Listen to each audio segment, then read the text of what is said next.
Hey, folks, I'm Matt Basson. He's A.J. Riley. Welcome to Straight Shooting. Before we dive in, got to remind you, right below us, find us, like us, subscribe to us everywhere. Got Instagram, Facebook, Twitter, of course, YouTube. Got TikTok coming up soon as well. Thank you again for joining us. AJ, crazy day. Crazy day in the NFL. Starts off Aaron Rodgers deciding to go back to Green Bay, Wisconsin. I'm stunned. After all the hemming and hawing and all the talk and all the crap, he's going back to Green Bay to try this again. Mm-hmm. And I get the legacy. Talking about a 4-time MVP, 1-time Super Bowl champ, and he's got not a terrible team around him. I'm going to let you speak on your thoughts on this before I dive into mine. But spoiler alert, I don't think it's going to work. Yeah, I don't think it's going to work either, to be honest with you.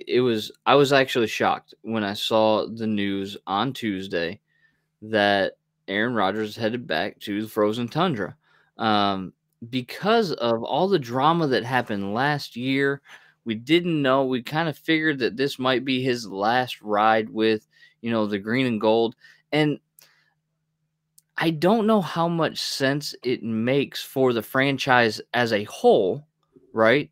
When you're signing a 38-year-old quarterback to what could be, we think, right? Because the details aren't released, but what could be almost franchise crippling in a way, right? That was the first thing I thought about, was like, okay, you're going to commit all of this money to Aaron Rodgers, who has been a very good regular season quarterback. Mm-hmm. Right? He's gotten them the number one seed in the NFC. Well, one of the best we've ever seen. One of the best regular season quarterbacks we've ever seen. That's what I'm saying. Right. You said regular season. One of the best we've ever seen in the regular season. Truthfully, he helped me win second place in my fantasy football league last year, so that worked out well. Yeah, I know, but then you get to the NFC Championship game and you lay an egg, which is fine for me because I don't want to see Green Bay succeed. But it just seems strange. Like, after last offseason, I almost wonder why you would want to keep the drama around. You know what I mean? Mm-hmm. Like, Aaron Rodgers just seems to invite drama and trouble all the time. And I know that he's done a lot as far as, like, personal accolades. Sure, and personal accolades. But my goodness, like, the rumored money that they may be committing to him. Right. I'm not sure, man. I'm not sure at all. If the rumors are true, if it's $200 million for 4 years, that's ridiculous. And that is franchise crippling. Yeah. I don't think in the end it's going to be quite that big. But I don't understand this. Let me explain. Green Bay is known for their lore, their history, the frozen tundra, and all that. Aaron Rodgers, the one time he has won a Super Bowl, they were a 6th seed, which means all those important playoff games were not played in Green Bay. Now, I get it. You went to the you hosted the NFC Championship game 2 years ago. You lost to Tom Brady and the Bucs. This past year,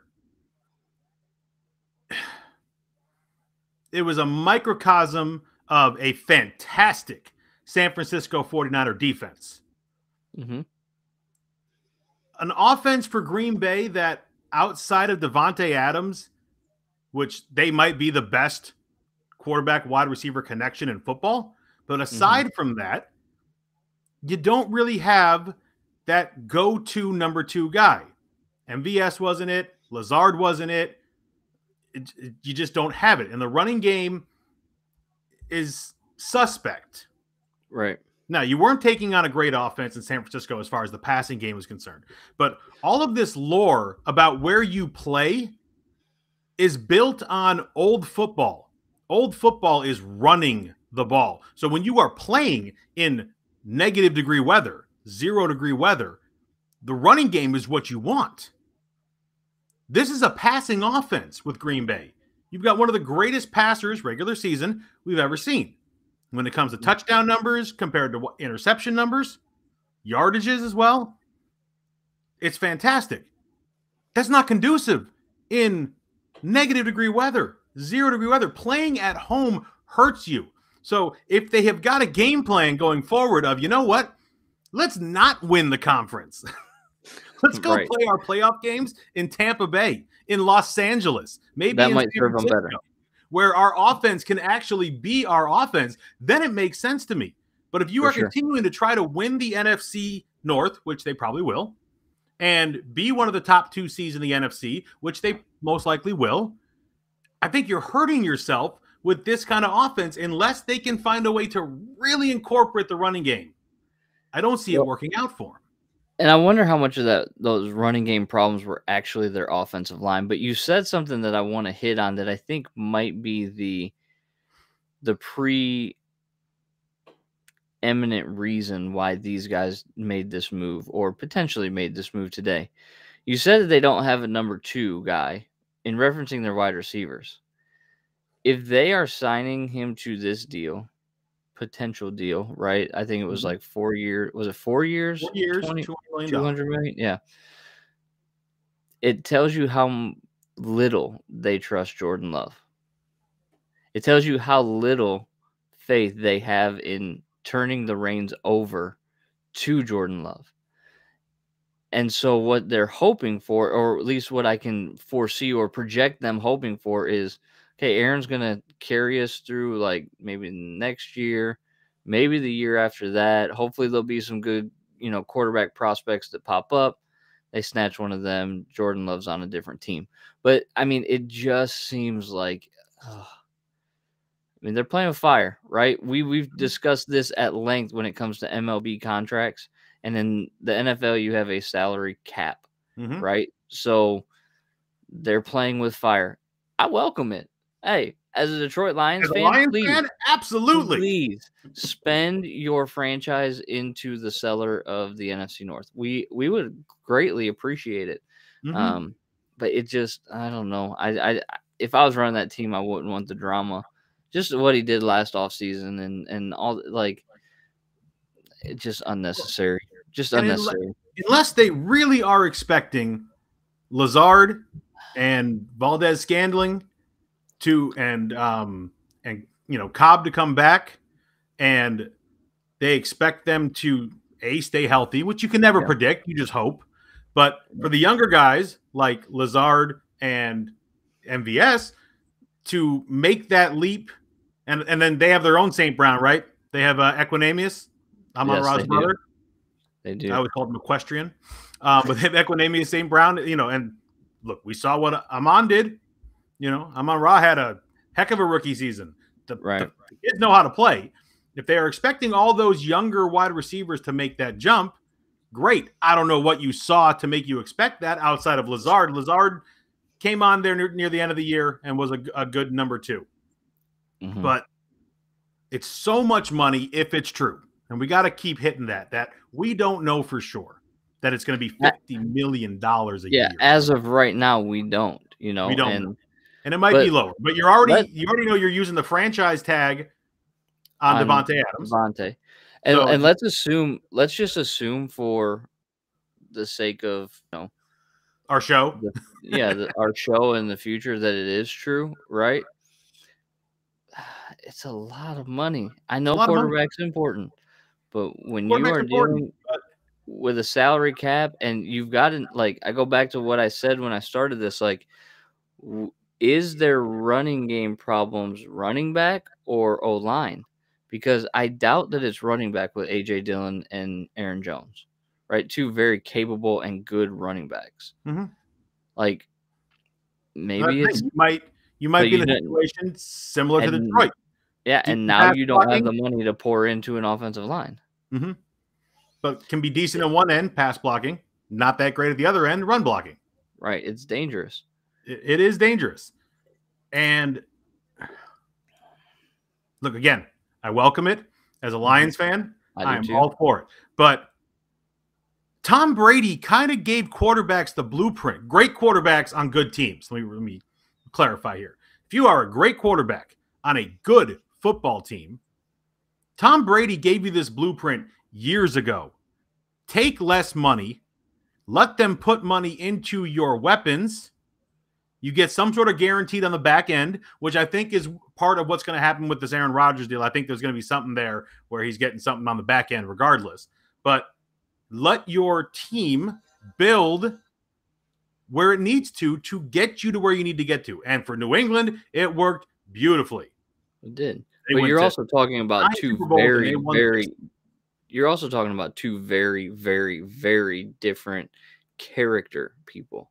And I'm not saying that Tom Brady is like model citizen, but Tom Brady was all about winning. Aaron Rodgers was all about Aaron Rodgers. That's it. Aaron Rodgers not taking less money to get weapons in Green Bay.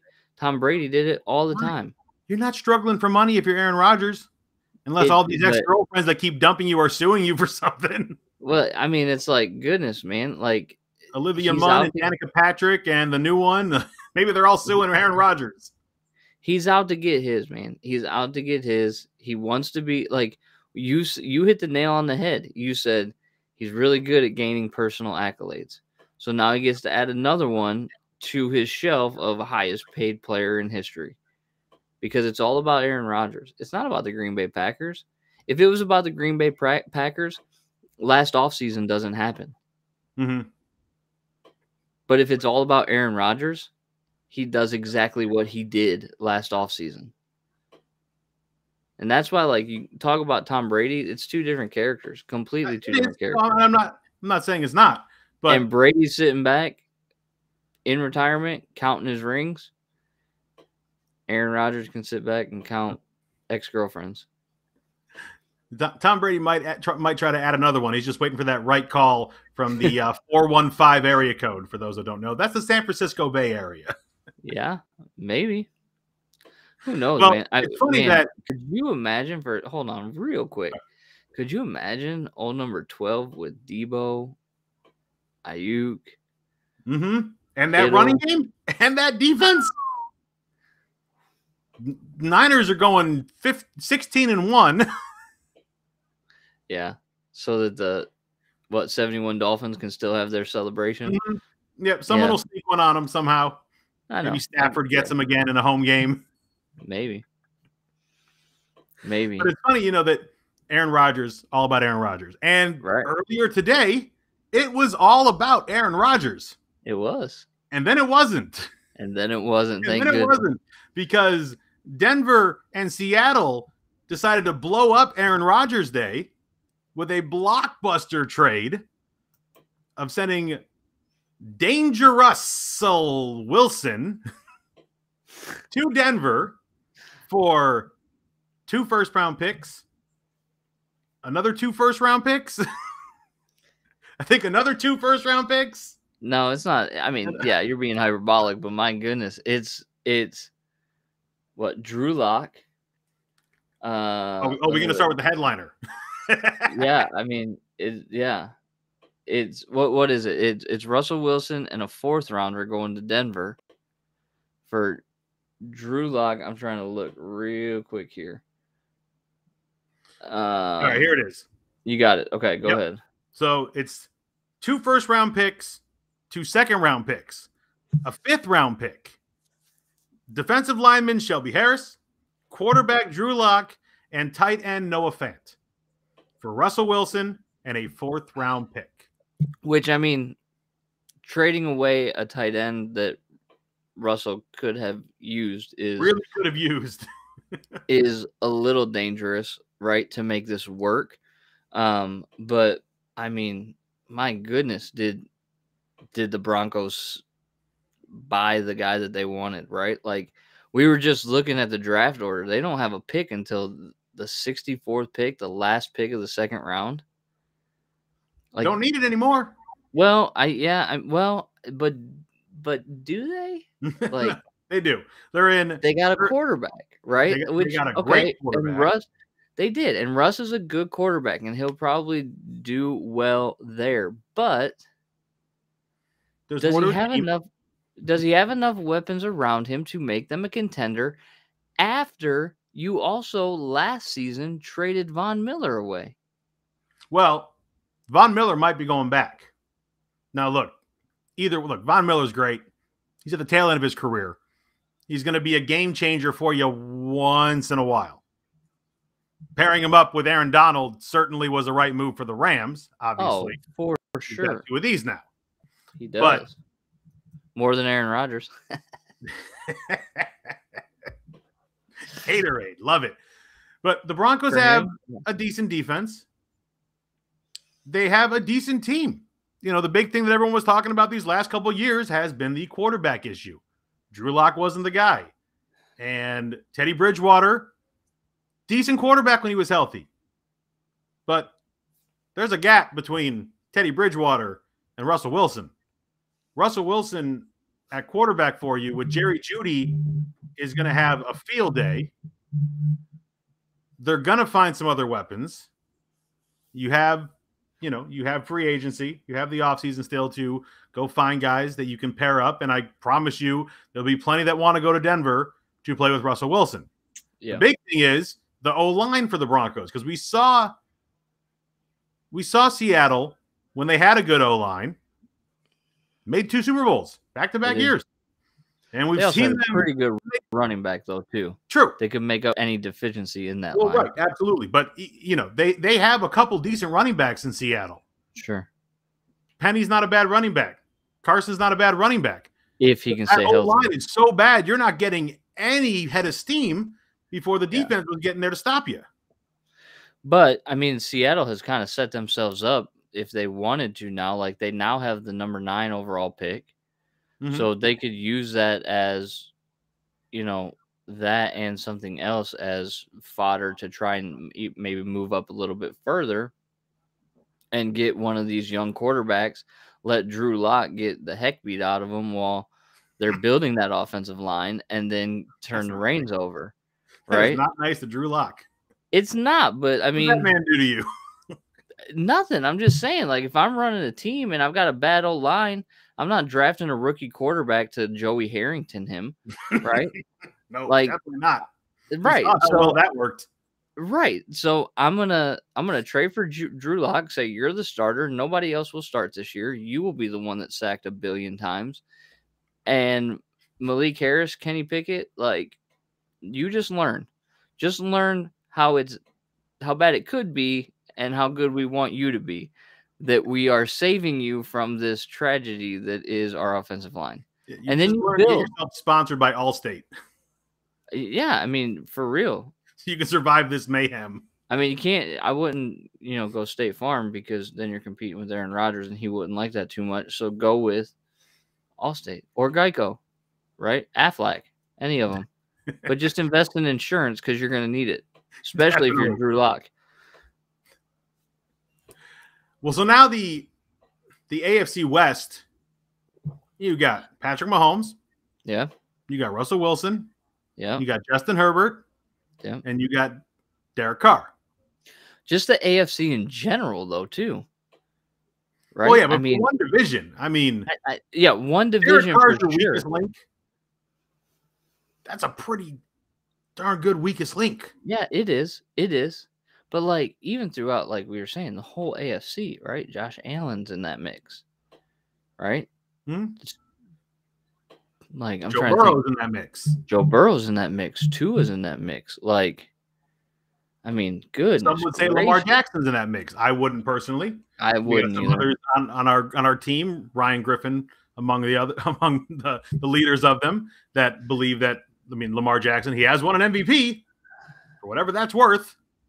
Something Drew Brees never did, but there's some studs there slinging the ball in the AFC. But for division, for the AFC West to have, I mean, it's Mahomes and Wilson, at 1-2, and then a little bit of a drop to Herbert. That was not actually what I saw. I'm gonna try and find the tweet real quick because I was like looking at it earlier today, and I was like, somebody had like a ranking of like the AFC, like all the AFC quarterbacks. Now, well, while you looking for that, I'm gonna give our fans here a tidbit of fun information. Russell Wilson is now the first quarterback to be traded to the team he beat in the Super Bowl. Oh, you're right. Mm-hmm. No, they beat the ever-living crap out of the Denver Broncos. I remember that one. That was first like stat for Peyton right over his head. Yeah, that was brutal. Man, that's a good stat. Thank you. So this is from El Presidente Dave Portnoy. So it's his power rankings, right? But he has Josh Allen, Burrow, Mac Jones because he's a Patriot supporter, Patrick Mahomes, Russell Wilson, Justin Herbert, Trevor Lawrence, and Lamar Jackson.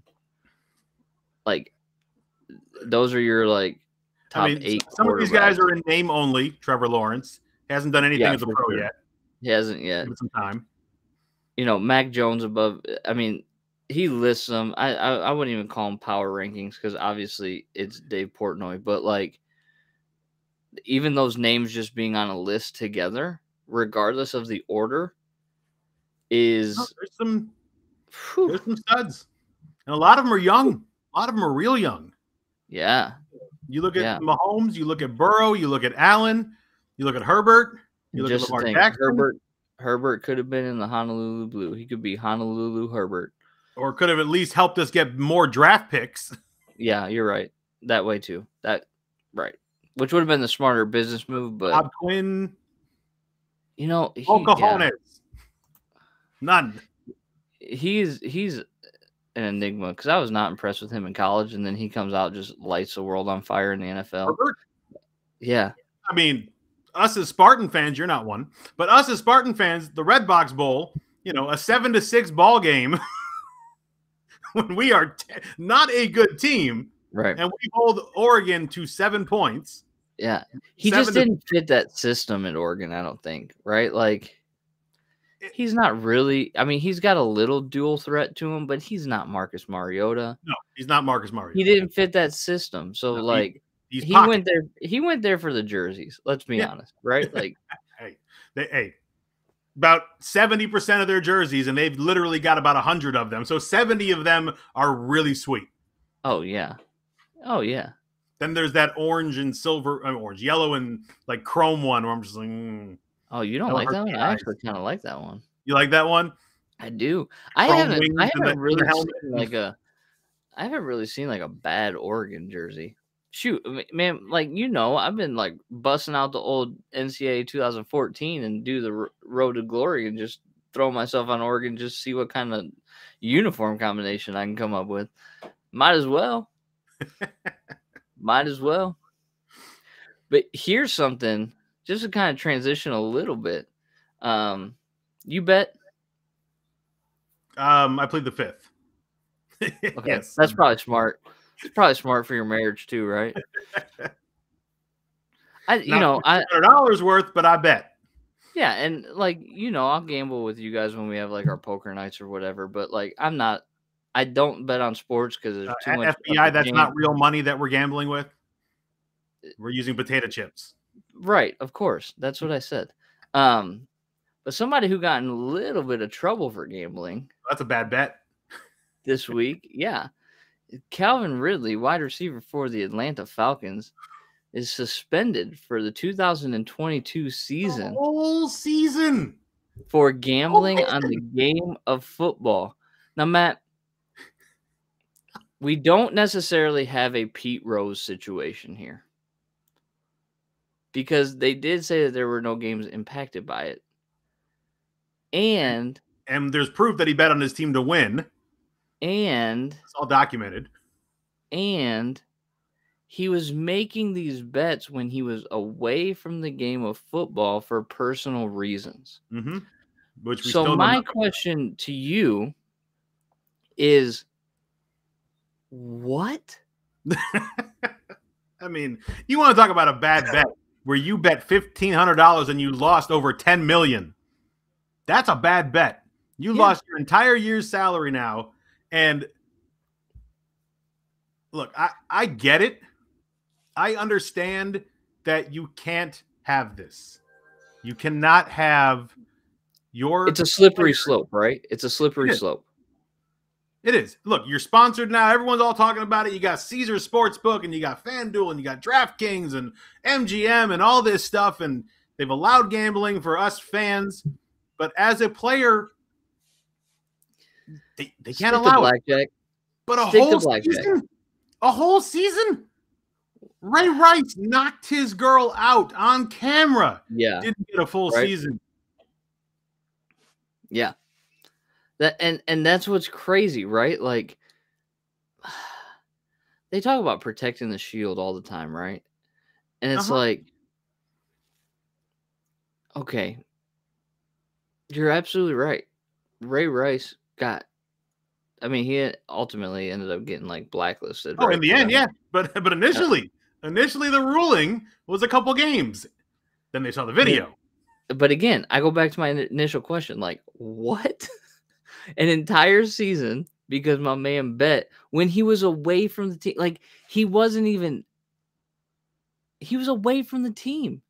We all know that in this last football season, Calvin Ridley stepped away for, like, was it mental health, personal reasons? Like, I still don't know. Nobody really knows, but he stepped away from the game of football to get right.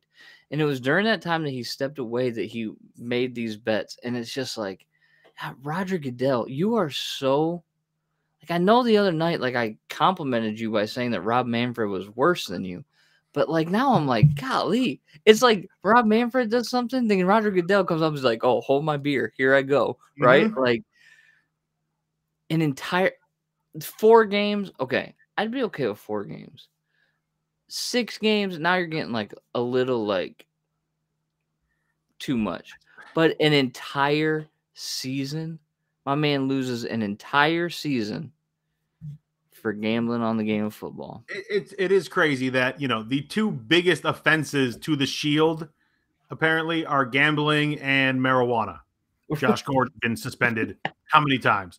But if you beat somebody that you are supposedly married to, in love with, whatever, it's a couple games. Yeah, no problem. Domestic violence, you get a DUI, maybe it's a game or 2, unless you do something like Henry Ruggs. It's a whole different story. Yeah. But a whole season, you are one of the best young wide receivers in football, and you have thrown away an entire year for $15,000 or $1,500, excuse me. Yeah, it's crazy, man. It's crazy. Like, I mean, okay, why was he betting on football? Like, it was a bet. I mean, same reason you are or I am, because we can now.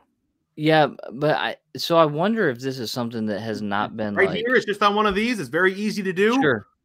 I wonder if it has not been discussed, right? Like, it has to have been discussed. I don't know. Now, he may not have been paying attention, or he may have forgotten that it was discussed, but there's no way that this wasn't discussed before it was officially implemented. Maybe. Who knows? Maybe they just sent out a memo and, like, it got filed away in file 13. Oh, man, that went to my junk. I'm sorry. I didn't see it. Yeah, like, I don't know, man. That's crazy, though. It's the NFL, though. It's the same way the law works. Ignorance of the law is not an excuse. No, it's not. NFL would say. And look, it never is, right? So you violated a rule. You violated the law of the shield, okay? Sure, you face the consequences for that, but an entire season seems like the punishment doesn't necessarily fit the crime in this situation. They're too steep. They're too, especially that you have the proof of what he bet on. He bet on multi-game parlays, and he bet on the Falcons to win in that bet. He didn't bet on them to lose. All the questions that have always surrounded Pete Rose with his betting scandal and all that was, were the Reds tanking games? Because Pete Rose was betting against them. Were the Phillies tanking games because Pete, whatever? Like, they don't know for sure. You can only either take him at his word or not. You have proof that Calvin Ridley bet on his team to win in a multi-game parlay. Yeah. And he's not even playing for the team at the time, so he really can't even help them tank if that was even something to think about. but he at least bet on his team to win. Yeah. And you're kicking the Pete Rose thing is a little bit different than like his, because like there, and I got to remember the website, but there's some pretty damning evidence that he didn't necessarily throw games, but he knew the games he was betting on and manipulated his relievers in a very strange way. Yeah, I'll send you the website. You got to find me that website. I want to see that. Yeah, I got to find it. So, but that's not a discussion that we are getting into tonight. No, that is not something that we are going to talk about tonight. It is, But we got three big things that have happened recently. Aaron Rodgers, Packers, Russell Wilson leaving Seattle, going to Denver, Calvin Ridley losing an entire year for some minimal betting while he was away from the team in Florida. But we're heading towards the NFL draft. Franchise tagging has to be done now, and cap space is very much focused on. So the Falcons just freed up $10 million of cap space, and the Seahawks are now without a quarterback, and Packers are broke. So the NFL draft coming up in less than 2 months. There's a shakeup here with teams that are going to need different positions than initially thought coming into this. Mm-hmm. Our Lions are sitting pretty at number 2 for right now. And along with this shakeup today, new news is the new number 1 is your boy out of Michigan, Aiden Hutchinson, which takes him off the table for Detroit if that is where Jacksonville goes with the number 1 pick. Yeah, so hopefully the Jacksonville Jaguars watch the Super Bowl this year, because you saw in the second half of the Super Bowl, Joe Burrow lying on his back, looking up at the sky going, why, God, why did they not draft an offensive lineman to protect me and not sack me all the time? So if the Jacksonville Jaguars are smart, they would draft an offensive lineman. I get that Aiden Hutchinson is a good player, but here's the deal. There doesn't seem to be this surefire Hall of Famer sitting there ready to go, right? No. So anybody you take is going to be, to a certain extent, a little bit of a risk, right? Mm-hmm. Hutchinson has concerns, right? They talk about the small arms, or the short arms, not the small arms, the short arms, which I'm just like, okay, can we stop measuring like we got QB hand size, we got defensive lineman arm length. Like, can we just like be like, does he run fast? Does he hit hard? Does he tackle well? Okay, good, right? Right. Like, goodness gracious, this conversation is starting to get so minute and so ridiculous. How long are Aaron Donald's arms? He's only 6 foot. Well, that's the thing, right? So, and we saw the combine that Hutchinson put together. Yeah, so you could understand why, with there not being this clear-cut Hall of Fame type person sitting there ready to go, you could see why Jacksonville might waver a little bit and be like, oh, well, Hutchinson might be the guy. It will not benefit them if they draft Hutchinson, in my opinion, right? They need offensive line help. Not. They need offensive line help in the worst way. And there's a great one there for the taking as well. Make him the number 1 overall pick. Put all the pressure on him. Let Hutchinson come into Detroit and be like, I got no pressure. I'm not the number 1 overall pick. I can now play, right? It just is like this. All these shakeups that are happening, right? Like, what is Seattle going to do now at number 9? Are they going to try to move up? Does Malik Willis fall in their lap? Does Kenny Pickett fall in their lap? Who knows? Because there's concerns about his hand size, right? So, like, there were concerns about Joe Burrow as well. I know. So he's it's got a just famous like tweet about praying for him because of his tiny hands. Right. So, like, the Tuesday completely shook up, I think, a lot of things, right? Oh, yeah. A lot of things. Whatever you do yesterday, you don't know today. Green Bay essentially can't even pay their rookies that they draft, so they might as well give up all their draft picks now. How do you feel about getting paid in Bitcoin? Yeah. I'm kidding. But what's interesting is like you talk about the Falcons losing, like not losing, but like freeing up Calvin Ridley's salary because he's under contract, and I understand that he's suspended so he doesn't get paid. Like I get all that, but do you not think that that might potentially become dead money, or did you see something on that? I saw something. I don't know if it's 100% certain. I saw Okay. some stuff. I tried to look into it. Like I'm just curious how that works because that 10 million's committed to him, but if they don't have to pay it because he's suspended, do they then get to spend it freely wherever? I don't know because I'm not like a NFL contracts expert, so I'm not going to even try to speak on it. But that was a question that came to mind when you said that. We can definitely look into that and get an answer. But going back to what you said about Jacksonville and Hutchinson and no clear number one, if there is no clear number one, and you need offensive line help to protect Trevor Lawrence, and you do, and Evan Neal from Alabama is there, but he's not number one on many boards. It's a kid out of Ole Miss, isn't it? Are you thinking of a trade? Are you thinking of dropping back a couple spaces? Let someone who's at 4 or 5 move up to 1 to get that edge that they want, whether it's Kayvon Thibodeau or Aiden Hutchinson. And same thing with the Lions. There's no clear-cut number 2.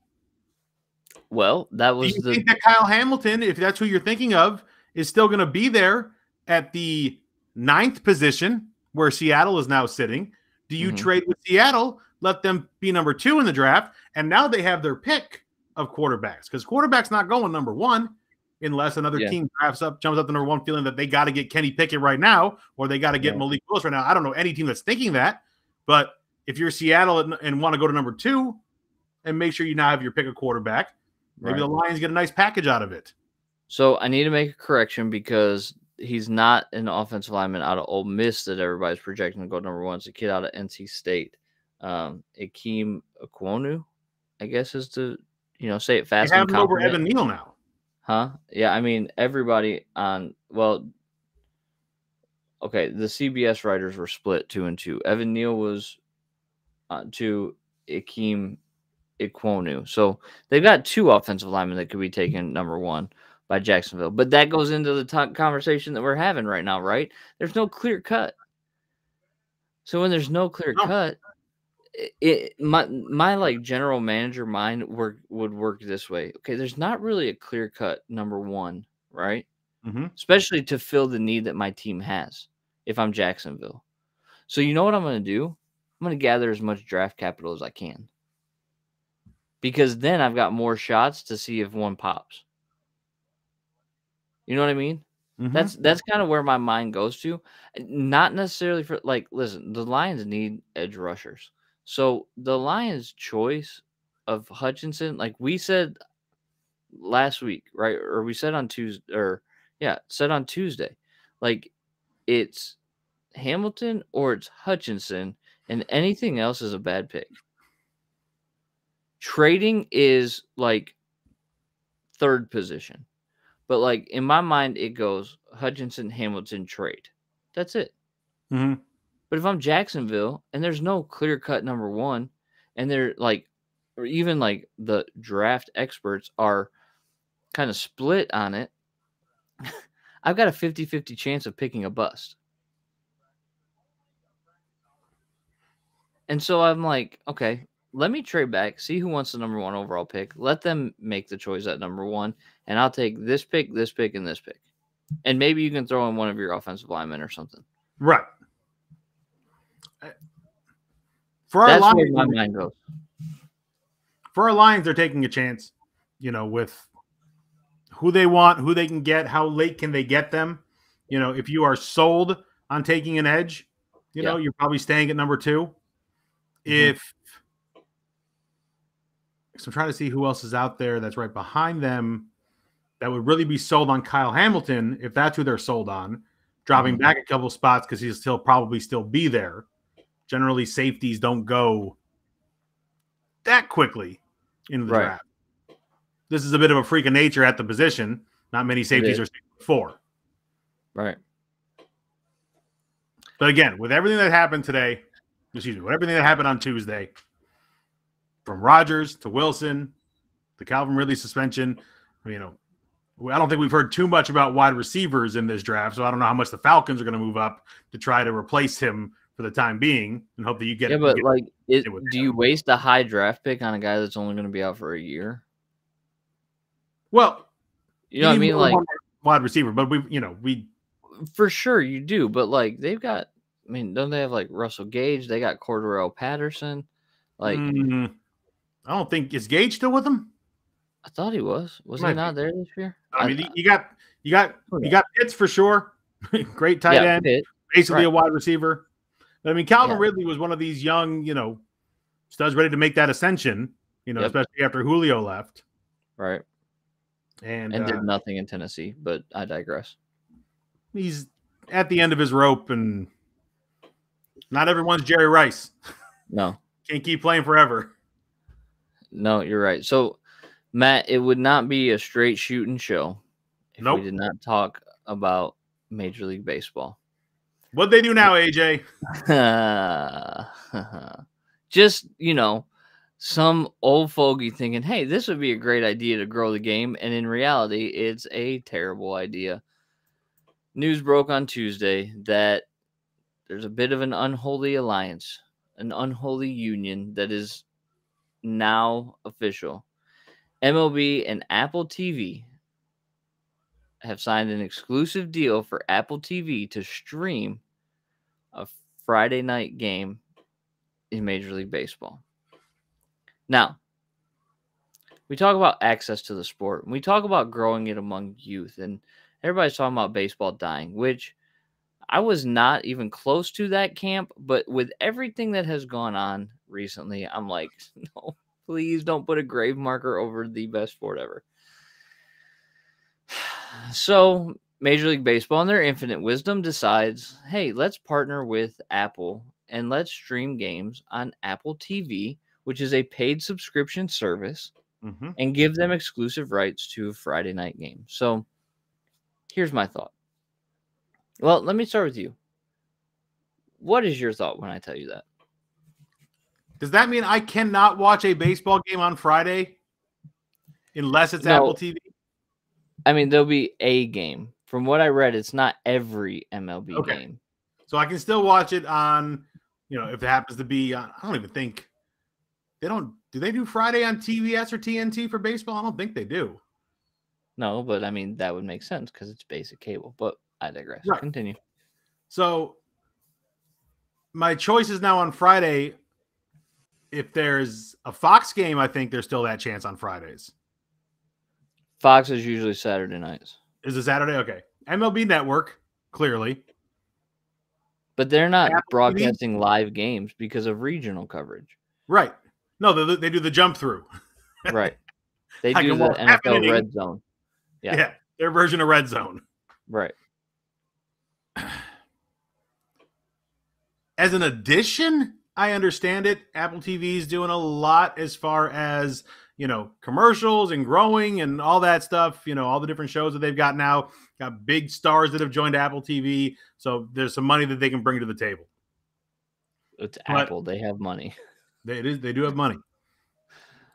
But to make a deal with a paid subscription service that is not part of a channel, it's different with, for example, Amazon. Exactly. Amazon Prime for NFL Network, Thursday night games, you still are able to watch it if it's on CBS or if it's on Fox or if it's on NBC or whatever. But you could also watch it with different kinds of coverage and stuff on Amazon Prime.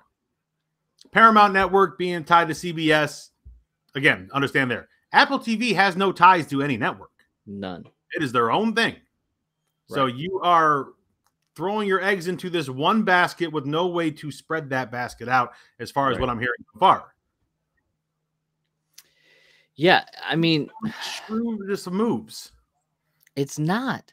Especially when you go like, Oh, look, we have a subscription with Apple TV. Hey, look, we have MLB TV that you can sign up and broadcast any game except for your own teams. And none of the youth are interested in our game. I mean, at some point, somebody has to go into these owners because, like, listen, it's MLB that's making these deals. The owners are the ones that run MLB. You're in the middle of a lockout that you have locked the players out of, that you refuse to pay them on the, level with all the other major sports, as we've discussed in previous shows. And then you go, oh, by the way, we signed a deal with Apple TV. So if your team has that slot, you can only watch it on another streaming service that you have to buy. You can't watch it on our MLB TV network. You can't watch it on your regional sports network. You have to pay for an Apple TV subscription to watch that game. Like, how is baseball this dumb? How is baseball this dumb? Like, I'm not a marketing person. I'm not somebody that understands, like, the best way to, like, get out there and try and be grow. innovative. Yeah, like, You're trying to think outside the box. You're trying to find new ways. What? Like, I do know that you don't do this. You don't do this if you want to grow a game. It does not take some type of rocket scientist to go, yeah, this is not a good idea. Look, it could work. It could work. But the only way that it could work is if the MLB were to be like, you know what? Let's loosen all of our restrictions on all the other content that we have. Because MLB is one of the worst when it comes to social media and content sharing. They're terrible. There's a guy, and if you do not follow him, you should follow him. His name's Pitching Ninja on Twitter, right? I'm sure you know who he is because he's like blown up over the last couple of years. But this dude is sitting there in his own time taking like and showing how like a fastball and a curveball come out of the same spot of a pitcher's hand but act different towards a hitter, right? And his video overlays are awesome. It's fantastic. Great. MLB shut him down. Like 2 years ago, MLB is like, that's our content. You can't use it. This dude's done more to grow the game in like his first 100 tweets than MLB has done in the last like 100 years, other than injecting their players with steroids and then blaming them for it later on. But, I mean, it's like the MLB, I love the game, but I am so like tired of the politics. No, I'm not. It's not even politics. It's just plain stupidity. Policy. No, it's stupidity. It's not like it's just dumb.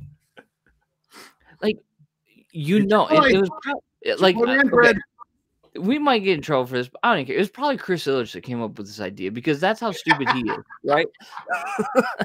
Like he probably walked into the owners meeting. He's like, "Hey guys, I know we're in the middle of a lockout, but you know what'd be great? I know the guys at Apple. Let's sign them up to broadcast our games on Friday nights, and then have people pay more money to us so that they can watch those games." Oh yeah, Chris, that's a great idea. We don't need to pay the players or anything. Let's sign up with Apple TV. Well, look, for all the fans that don't want to give MLB their money for that, here's what you do. You wait until the season actually starts. Then you go to your nearest Verizon, T-Mobile, AT&T, whoever is giving you a year of Apple TV free with a new phone, go to them.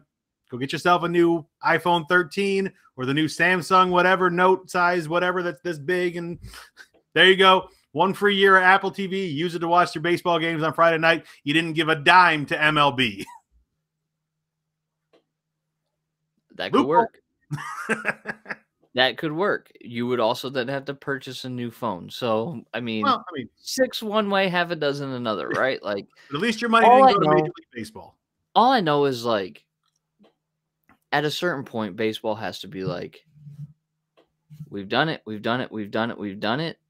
got to try something else. Because the definition of insanity, which apparently is what is ruling the day at MLB, is let's continue to do the same thing over and over and over and over and over again, and let's expect different results.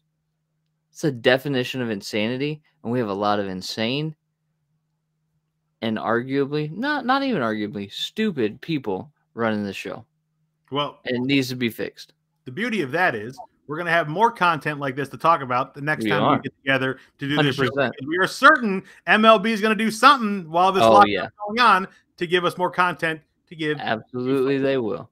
So with that, we got another one in the books. Again, please follow us. Facebook, Instagram, Twitter, YouTube. We got them coming on TikTok soon. I swear to God, I keep hearing this, so it's got to be happening. He's AJ. I'm Matt from Straight Shooting. Y'all have a great night.